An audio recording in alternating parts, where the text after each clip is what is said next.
Hello mga ka-feeling. Gusto ko lang magbahagi ng isang bagay na hindi ko inaasahan at talaga namang nakakalungkot sa kasamaang palad. May nangyari na isang technical problem at lahat ng files at video po natin na matagal nating inipon, pinagtrabahuan ay nabura. Alam nyo, mahirap mag-edit at mag-color grade. Mahirap mag-isip ng content at makabuluhan at magbigay aral at inspirasyon. Inaabot ako sa pag-i-edit ng 5 hours pataas. Paano pa kaya yung gumagawa at magsulat ng script? Madali lang kumuha ng video at babasahin na lang lahat ng mga sinulat, pero yung mag-edit ay nako, sobrang hirap po. Alam ko na sobrang sakit at dismayado ako dahil sa pangyayaring ito. Naintindihan ko kung gaano kalaki ang epekto nito, lalong-lalo na sa mga loyal na ka-feeling natin. Kung dati ay 1 lang hanggang 5 ang solid na ka-feeling natin, ay ngayon ay nadoble na po at naghihintay ng bagong content at mga updates. Alam nyo po na naglaan tayo ng maraming oras, pagod at para mapaganda ang bawat content natin. At sa isang iglap, lahat ay nawala. Nakaka-frustrate talaga at hindi ko rin may paliwanag kung bakit, kung gaano to kasakit at manghiyak-hiyak ako sa totoo lang. Pero sa kabila ng lahat ng ito, gusto kong ipaalam sa inyo na hindi tayo susuko. Hindi natatapos ang ating journey dito. Alam kong napakalaking setback nito, pero tingnan natin ito bilang isang hamon na magpapatibay sa atin. Ang mga ganitong pagsubok ang nagpapalakas sa atin at nagbibigay ng pagkakataon na ma-improve at maging mahusay. Balak kong magsimula ulit at magtrabaho ng doble kayo para mabawi lahat ng nawala. Alam kong kakailanganin ko ang inyong mga suporta at pag-unawa. Sana ay patuloy nyo akong samahan sa bagong chapter na ito ng ating journey. Malaki ang tiwala ko na kaya natin itong lampasan at gumawa ng mas maganda pang content. Sa mga naging bahagi ng mga naburang projects ko, yung mga nakasama ko at nag-aabang ng mga videos nila. Alam nyo, nagkaroon naman ako ng backup. Hindi ko maintindihan pati yung isang drive ko ay nabura. Sinerge ko kung bakit nagkaroon ng blue screen at nalaman ko na 3 bansa kasama ang Pilipinas na tinamaan ng blue screen of death ang mga Windows users na naganap noong July 17, 2024. Anyways, ganun talaga. Gusto kong magpasalamat sa inyong mga effort at dedikasyon. Hindi nasasayang ang inyong kontribusyon at gagamitin natin ang mga karanasang ito para maging mas mahusay pa. Kailangan natin mag-focus sa positive side na kahit na wala ang mga files o videos natin, nariyan pa rin ang ating creativity o passion. Sa ngayon, nagsisimula na akong gumawa ng mga bagong plano at nag-iisip ng mga fresh ideas para sa mga susunod na content. Sana ay huwag kayong mawala sa page natin o channel natin. Sana ay magustuhan nyo pa rin ang mga ito gaya ng dati o mas higit pa. Basta't gagawin ko ang lahat at bibigyan ko kayo ng kalidad na content na nararapat sa inyo. Kahit mag-isa ka lang na solid na taga-suporta ko, pero at least meron na siguro tayong mga 10 solid na ka-feeling na nagbibigay lakas ng loob sa akin. Gaya nga ng first vlog ko, kayo ang magbibigay ng stars, kayo ang magbibigay ng inspirasyon at kayo magbibigay lakas ng loob para hamakin lahat ng pagsubok na ito. Tandaan natin na kahit anong pagsubok ang dumating, kaya nating lagpasan basta magkasama-sama tayo at magsumikap pa. Kaya naman patuloy tayong magtulungan at mag-inspired sa isa't isa. Maraming salamat sa inyong pag-intindi at patuloy na pagtitiwala. Huwag kayong mawala ng pag-asa dahil magsisimula tayo ulit at gagawa ng kasaysayan. Abangan ang mga susunod na updates at content. Mag-ingat kayo palagi at lagi kayong magtiwala sa proseso. Yan nga po ang tinatak ko at pinatato ko pa sa katawan ko na way back 10 years ago. Dito nakalagay, trust the process. Dito po nakalagay. Kaya kakayanin natin to. Let's stay positive and keep moving forward. Maraming salamat muli sa inyong suporta. Mahal ko kayong lahat at excited akong ipakita sa inyo ang mga bagong bagay na gagawin natin together.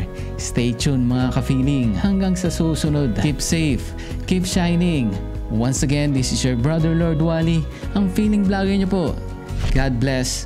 Peace out.